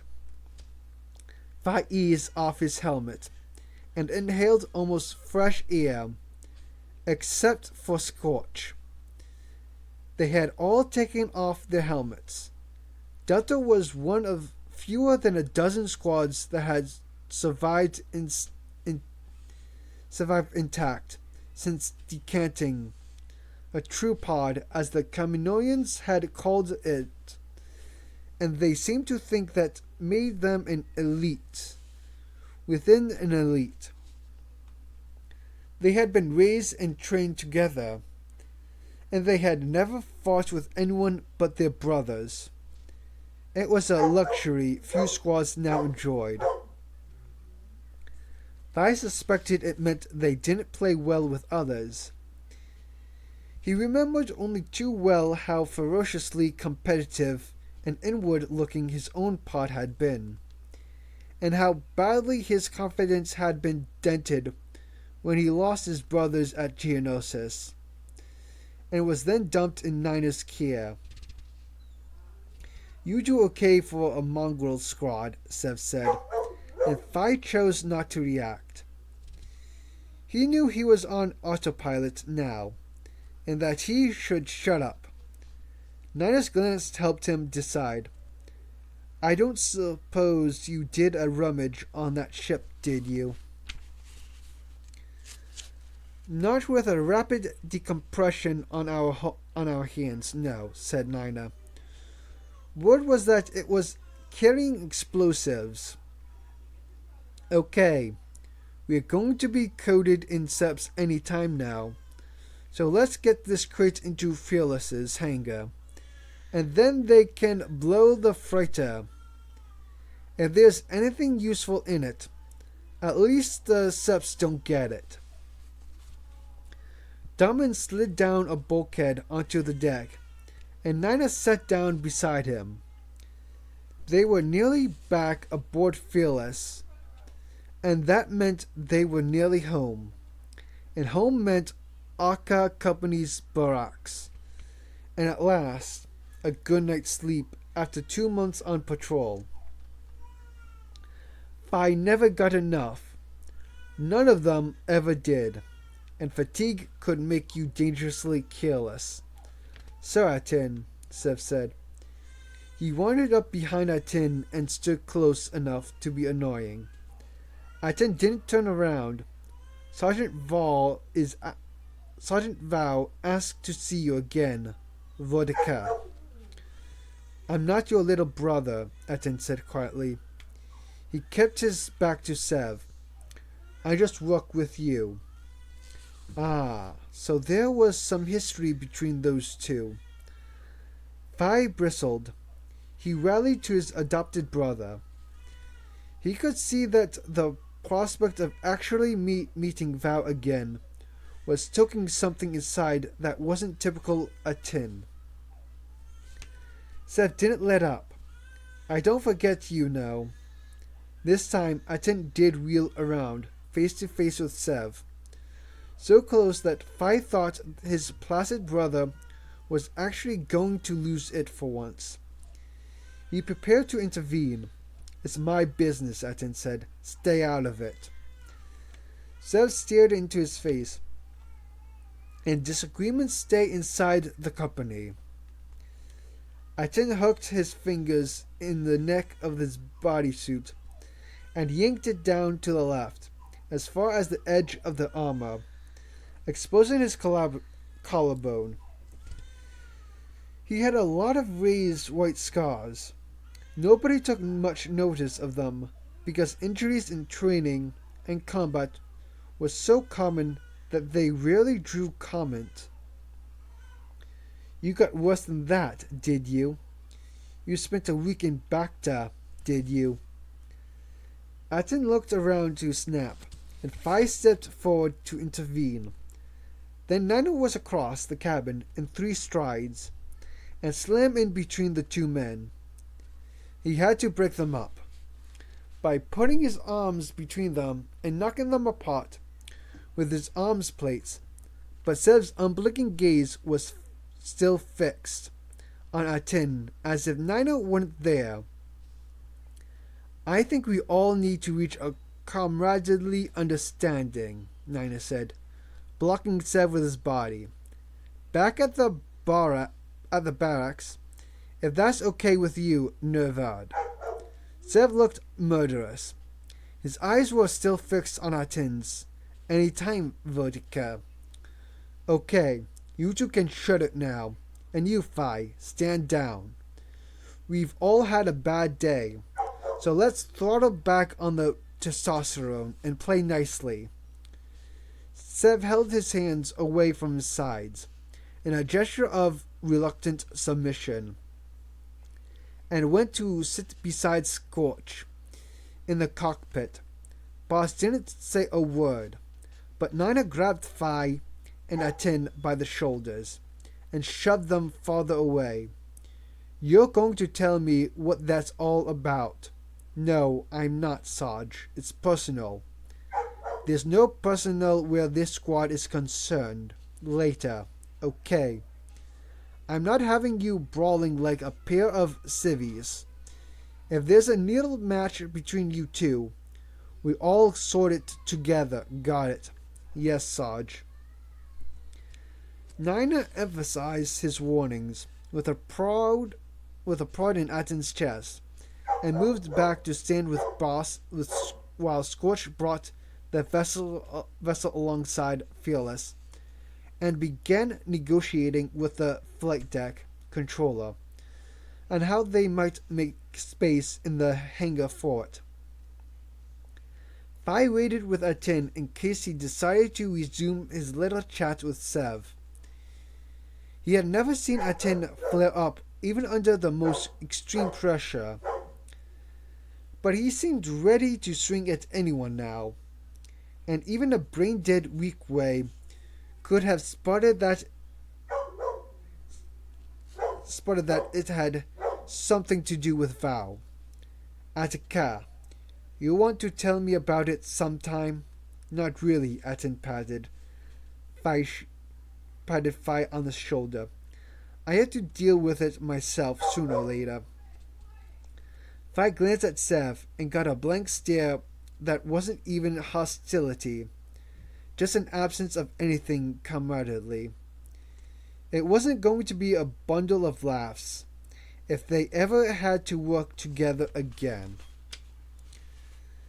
Fi hadn't thought he would get on with Nina on first meeting either, but there had never been anything about Nina that had made Fi want to punch him in the face and get it over with, just to save time. It was going to happen sooner or later. Fi knew it. He never had a disagreement, let alone a fight, with a brother before. It made him uneasy.